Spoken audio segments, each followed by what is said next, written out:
ഹരേ കൃഷ്ണ. എല്ലാവർക്കും മാധവത്തിലേക്ക് സ്വാഗതം.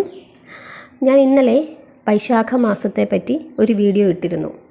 അപ്പോൾ കുറേ ആളുകൾക്ക് സംശയം വന്നു, ഗുരുവായൂർ കലണ്ടർ അനുസരിച്ചിട്ട് വൈശാഖ മാസം തുടങ്ങുന്ന ഡേറ്റിന് വ്യത്യാസമുണ്ട്, ഇപ്പോൾ അല്ല എന്ന് പറഞ്ഞിരുന്നു.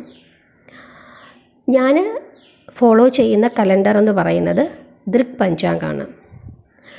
നമ്മൾ ശകവർഷ കലണ്ടർ, അതായത് നമ്മുടെ നാട്ടിൽ ഒരുപാട് കലണ്ടറുകൾ ഉപയോഗിക്കുന്നുണ്ട്. ഇന്ത്യയുടെ ദേശീയ കലണ്ടർ എന്ന് പറയുന്നത് ശകവർഷ കലണ്ടറാണ്. ഈ ശകവർഷ കലണ്ടറിലാണ് ഈ ചൈത്രം, വൈശാഖം, ജ്യേഷ്ഠം, ആഷാഢം, ശരവണ, ഭാദ്ര,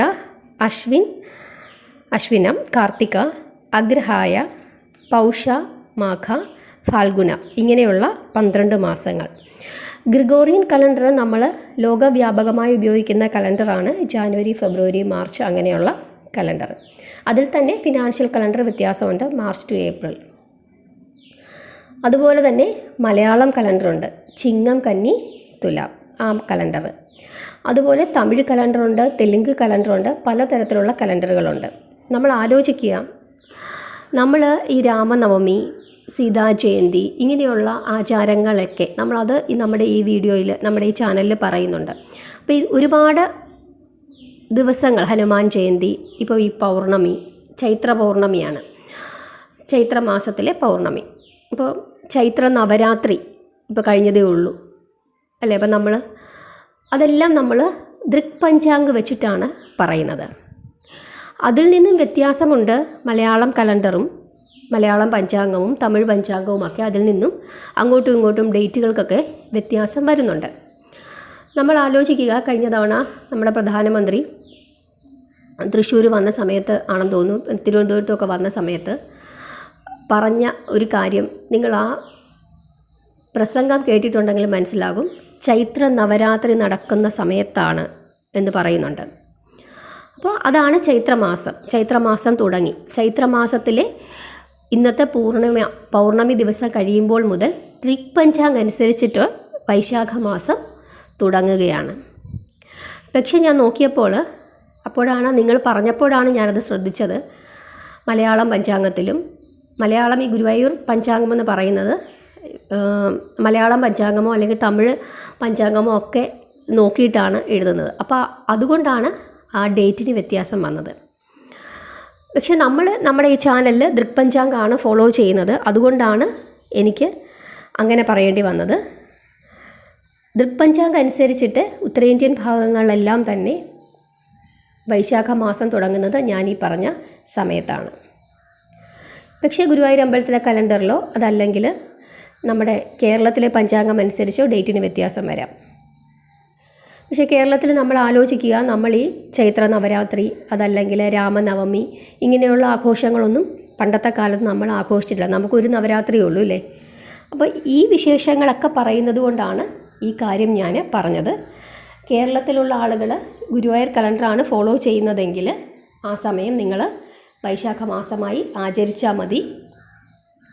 പക്ഷേ ഉത്തരേന്ത്യൻ ഭാഗങ്ങളിലുള്ള ആളുകൾ അതല്ലെങ്കിൽ ശകവർഷം ദൃക് പഞ്ചാംഗം ഫോളോ ചെയ്യുന്ന ആളുകളെല്ലാം തന്നെ ഈ സമയമാണ് വൈശാഖ മാസം. അപ്പോൾ അതുകൊണ്ട് നിങ്ങൾ ഏതാണോ ഫോളോ ചെയ്യുന്നത് അതനുസരിച്ചിട്ട് ചെയ്യുക, അതാണ് ചെയ്യേണ്ടത്. പക്ഷേ രാജ്യവ്യാപകമായിട്ട് ആഘോഷിക്കുന്ന ഈ ഒരു സമയമെന്ന് പറയുന്നത് വൈശാഖ മാസം ഈ സമയമാണ്. അപ്പോൾ ഗുരുവായൂർ പഞ്ചാംഗം അനുസരിച്ചിട്ടാണെങ്കിൽ വ്യത്യാസമുണ്ട്, ശരിയാണ്. അത് തമിഴ് പഞ്ചാംഗം ഉപയോഗിച്ചിട്ട് അല്ലെങ്കിൽ കേരള പഞ്ചാംഗം ഉപയോഗിച്ചിട്ട് ചെയ്യുന്നത് കൊണ്ടാണ് ആ വ്യത്യാസമെന്ന്. അപ്പോൾ ഏതാണ് വേണ്ടതെന്ന് നിങ്ങൾ ആലോചിക്കുക, പ്രാർത്ഥിച്ചിരിക്കുക. അത് വളരെ വിശേഷമാണ്. ഈ സമയത്തൊക്കെ പ്രാർത്ഥനയോടുകൂടി ഇരിക്കുന്നത് വളരെ നല്ലതാണ്.